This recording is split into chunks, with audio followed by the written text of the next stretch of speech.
আমরা আস্তে আস্তে এগিয়ে চলছি সেলফি রোড অভিমুখে, অর্থাৎ এই রাস্তাটাও আসলে সেলফি রোড, তবে এখানে দুপাশে রাবার বাগান অতটা নেই, এই কারণে অনেকেই হয়তো বলবেন না এটা সেলফি রোড নয়। তো যাই হোক, সেই চিরচেনা যে সেলফি রোডটা, সুপরিচিত যে সেলফি রোডটা, সেদিক দিকে আমরা আস্তে আস্তে এগিয়ে যাচ্ছি। আর একটু সামনে গেলেই দেখবেন রাস্তার দুধারে রাবার বাগান, সারি সারি রাবার গাছ, সেই অপরূপ প্রাকৃতিক সৌন্দর্য, যে প্রাকৃতিক সৌন্দর্যে মুগ্ধ হয়ে ভ্রমণ পিপাসুরা এই রাস্তাটির নাম দিয়েছে সেলফি রোড। একসময় এর নাম চেয়ারম্যান রোড বা নতুন সড়ক এরকম নাম ছিল, এবং এটির যে দৈর্ঘ্যটি প্রায় 3 কিলোমিটারের মতো।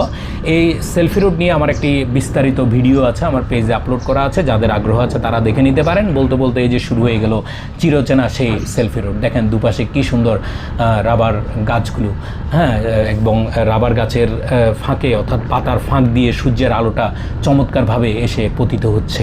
চমৎকার, খুবই সুন্দর প্রাকৃতিক অপরূপ দৃশ্য এই সেলফি রোড। তো একটা জিনিস, সেটা হচ্ছে এই সেলফি রোড, এটি কিন্তু আরেকভাবে আমাদের কাছে পরিচিত, বা আরেকভাবে আমাদের কাছে পরিচিত হওয়ার দরকার, যদিও অনেকের কাছে এই পরিচয়টি জানা নেই। সেটি হচ্ছে এই যে রাস্তাটি চলে গেছে, যেটাকে আমরা সেলফি রোড নামে চিনি, এই সেলফি রোডের দুপাশে যে রাবার বাগান যেটা রয়েছে, এই রাবার বাগানটি, এটি হচ্ছে দাঁতমারা রাবার বাগান নামে এটি পরিচিত, বা এর নামই হচ্ছে দাঁতমারা রাবার বাগান। এবং আরেকটি চমৎকার তথ্য, এবং এটা আমাদের সকলের জানা আসলে প্রয়োজন, সেটি হচ্ছে এই দাঁতমারা রাবার বাগানটি, এটি হচ্ছে এশিয়া মহাদেশের মধ্যে সবচেয়ে বড় রাবার বাগান।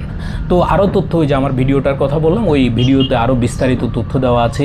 এই রাবার বাগানটি কিভাবে প্রতিষ্ঠিত হয়েছে, কখন থেকে প্রতিষ্ঠিত হয়েছে, এই রাবার বাগানের মোট আয়তন কত, এছাড়া এই রাবার বাগান তত্ত্বাবধান করেন কারা, তাছাড়া এই রাবার বাগানটা কিভাবে আস্তে আস্তে সৃজন হয়েছে, এখানে গাছের সংখ্যা কত, সব কিছু আমি সেই ভিডিওতে কভার করেছি। তো সেই ভিডিওটা আপনারা আগ্রহ থাকলে দেখে নিতে পারেন।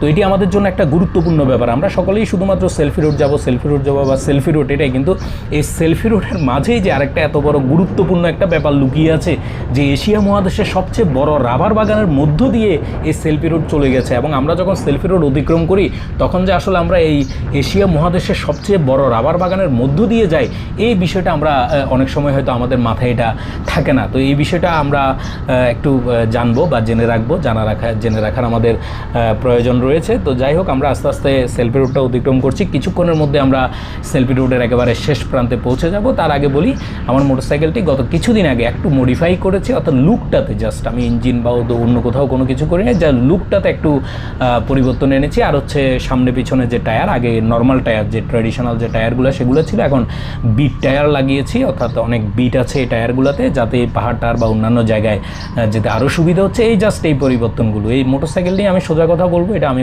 অনেক অনেক হ্যাপি। তো যাই হোক, আমরা এই যে এই রাবার বাগানের একেবারে শেষ প্রান্ত, অর্থাৎ সেলফি রোডের একেবারে শেষ প্রান্তে চলে এসেছি।